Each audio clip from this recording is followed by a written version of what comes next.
There is not a milligram of hyperbole when I tell you that the Minecraft movie is, I think, the worst movie I've ever seen in my entire life. And the terrifying thing is, it's not even close. Yes, the Minecraft movie, it's finally here, and it's already fighting for the title of worst movie ever made. Now just keep in mind though, that Snow White dropped, what, was it 2 weeks ago now? And that movie is sat at a very respectable 1.6 on IMDb, making it officially the worst rated movie of all time on there.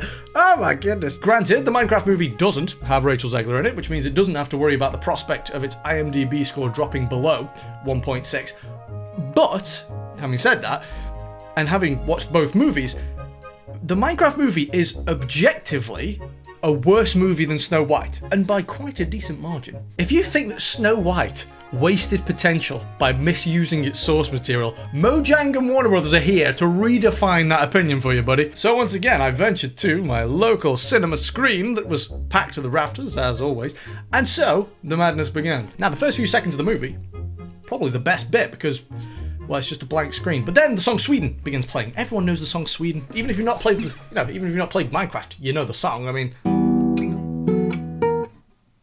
you don't know that one.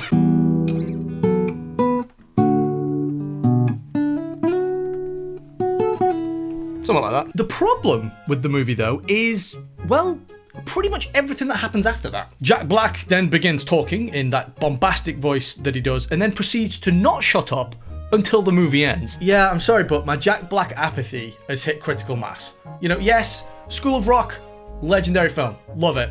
Tenacious D, it was hilarious when I was a kid, actually. It was hilarious when I was a kid. Okay, I'm not about to start playing Tenacious D. But, yeah, like I say, as a kid, hilarious. But I've just had enough now. Why is Jack Black Minecraft Steve? Why is he in this movie? Like, granted, I've not spent the time developing, you know, a Minecraft lore-based thesis as to my exact objections as to why Jack Black shouldn't be Minecraft Steve. So here's a slightly more belligerent answer for you. Well, he's really old, really fat, and really fucking annoying.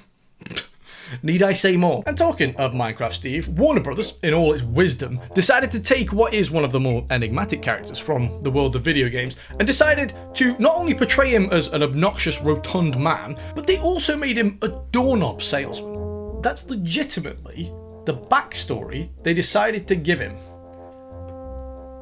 A doorknob salesman. It's not the biggest deal, but it's very indicative of the creative decisions that were made during the process of making this film. And also, correct me if I'm wrong, but I'm pretty sure that Minecraft Steve was famous for having a redesign that removed his beard, and now we've got Jack Black, who's got like his, you know, he's got his old Karl Marx thing going on.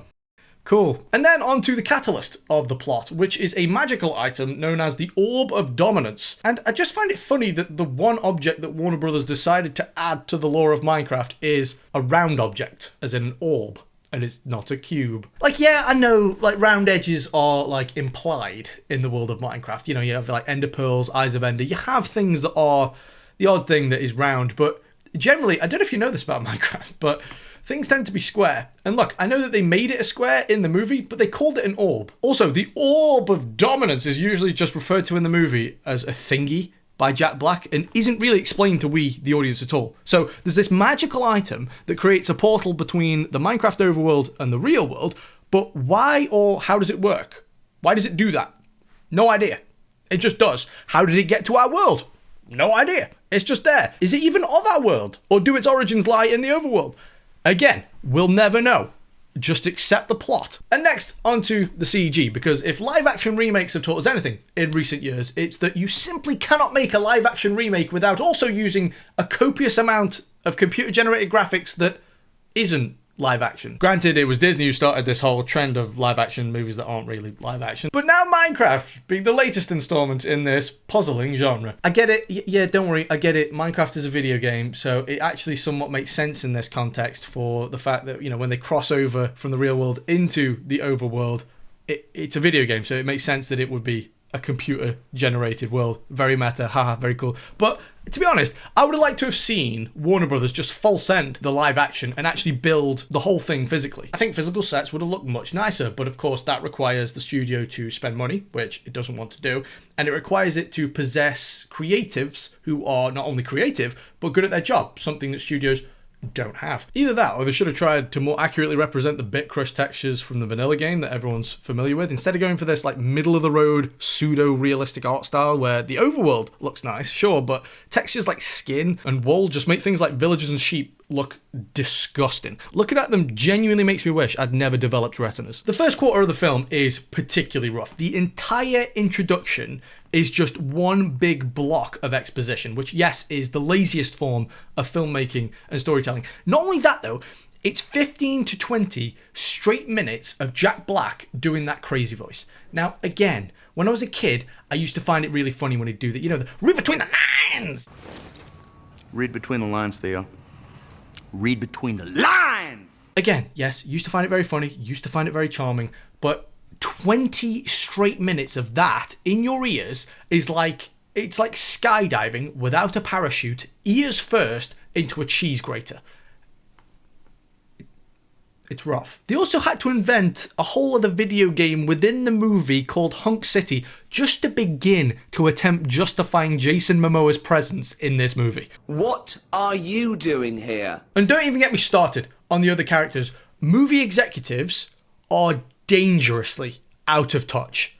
It's scary how out of touch they are. The kids, and a whole lot of adults too, sure, just wanted a movie about Minecraft. And you gave them almost 2 hours of Jack Black screaming into a microphone and a fat black woman. What the actual fuck is wrong with you people? Now, I know that a lot of people like to joke about bad movies leaving them with a lower IQ, but without hyperbole, I think that this film is so retarded, it fired off every single neuron that I possess at once, legitimately frying my brain, and now I belong in an institution. Thanks a lot, Mojang. Oh, actually, it's pronounced Mojang because it's Swedish. Yeah, how about you suck my balls? How about you suck my little Swedish meatballs? How about that? That was pretty childish, and I'm not gonna lie, this film is actually making me lose my cool a little bit. Remember your pressure points. 21,000. Okay, another thing that absolutely needs mentioning is the dialogue. Now, if you told me that Warner Brothers came out and said, look, we tried out this experimental AI to see if it could write, a screenplay, and we stuck it in the movie, if that's what they told me, one, I'd believe them, but I'd also think, wow, AI kind of fell off. On the other hand, though, if a human wrote this script, I don't know what to say, other than rest in peace, because it must have been some sort of Make-A-Wish deal. Minecraft is simple. It's adventure, it's building, it's living and dying by your own decisions, a little bit cute, a little bit scary, a little bit lonely at times too. If you ask me, it's a microcosm of the young male brain. Adventure, curiosity, building things, building strength, bending the natural world. It speaks to everything that young boys dream about, everything young boys yearn for. I am Steve. As a child, I yearned for the mines. Wow, guys, did you hear that? He said the thing. Hey Siri, how expensive is cyanide? Okay, I found this on the web for how expensive is cyanide. Check it out. Wow, that's really quite expensive. Jokes aside, Minecraft really does speak to a lot of people in a lot of ways. The creators, the adventurers, the survivors. Hell, some people even build computers using the game's mechanics. It has such unbelievable mass appeal. Its roots reach to so many different niches, yet not one of these concepts or communities were embraced by this movie. They took something that hundreds of millions of people love and didn't even bother to ask themselves the question, why? Why do people care? Why do so many people enjoy this thing? How culturally illiterate do you have to be? Like, this is a genuine question to you guys now, because I can't make up my mind on this. I cannot tell whether this is like genuine, intentional subversion of Minecraft and its fan base, or if it's like, or if the studios really are just this incompetent and out of touch. I have no idea at this point.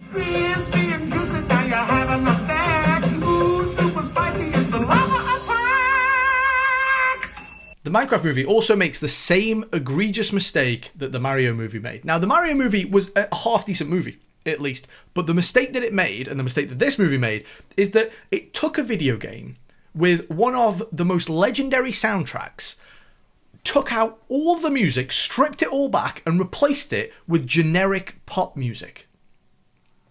Again, how out of touch do you need to be to sit there and say, you know this Minecraft movie that we're making, and you know all the people that love Minecraft who are going to come and watch this Minecraft movie, you know, our demographic. Yeah, these people, they're not going to want to hear all this Minecraft music from the game. They're not going to want... What these people are going to want is Rihanna. I can't even begin to comprehend the level of brain damage you need to reach a conclusion like that. And if their excuse is, oh, we've got to give it, some form of mass appeal so the parents and the people who haven't played the game can enjoy it too. If so, how's that working out? How's that going for you? I can only begin to wonder which project has more mass appeal. Could it be the movie that's just come out that's about to get absolutely nuked by audience and critics alike, becoming an unmitigated financial failure?